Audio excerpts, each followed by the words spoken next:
Ngunit bago tayo magpatuloy, pakipindot muna ang like, subscribe at notification bell para updated kayo sa araw-araw nating upload sa isyu ng ating bayan.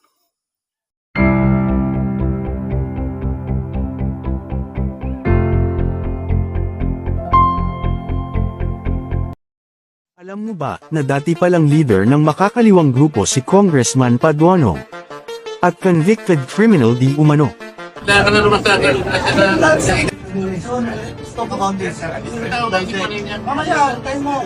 Si Joseph Stephen Paduano o mas kilala sa alias nitong Car Apali Luwalhati, ay isang national commander ng Revolutionary Proletarian Army, Alex Boncayo Brigade o RPAABB. Ano nga ba ang Alex Boncayo Brigade? Ang Alex Boncayo Brigade ay isang urban assassination unit ng New People's Army. Ang armadong sangay ng Communist Party of the Philippines. Naorganisa ang grupong ito noong 1984 at humiwalay sa NPA dahil sa magkaibang ideolohiya noong 1990s. Si Joseph Stephen Paduano ay tubong Negros Occidental na umanib sa New People's Army noong 1982, na kalaunan tumaas ang ranggo nito. Ayon sa report, humiwalay ang grupo ni Paduano sa NPA noong 1997 at binuo ng mga ito ang Revolusyonaryong Partido ng Manggagawa Pilipinas at ang RPA Alex Boncayo Brigade bilang armadong sangay nito.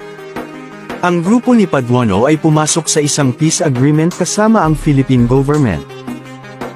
Nagbitiw bilang national commander ng RPAABB si Paduano noong June 2012 upang mangampanya para sa Abang Lingkod Party List kung saan ito ang unang nominado. Matapos ang halos isang taong paghihintay pagkatapos ng May 2013 election, ang dating rebelding leader ay napabilang sa House of Representatives bilang congressman na nirerepresenta ang Abang Lingkod Party List. Nakakuha ang Abang Lingkod Party List ng 260,215 na boto noong May 2013 election.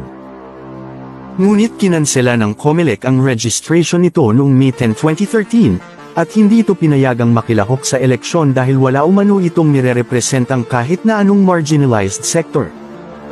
Ngunit inutos ng Korte Suprema sa COMELEC na iproklamang panalo ang nakaraay disqualified na Abang Lingkod Party List. Nagsampa naman sa Korte Suprema ang COMELEC ng motion for reconsideration, ngunit pinanindigan ng SC ang naging desisyon nito.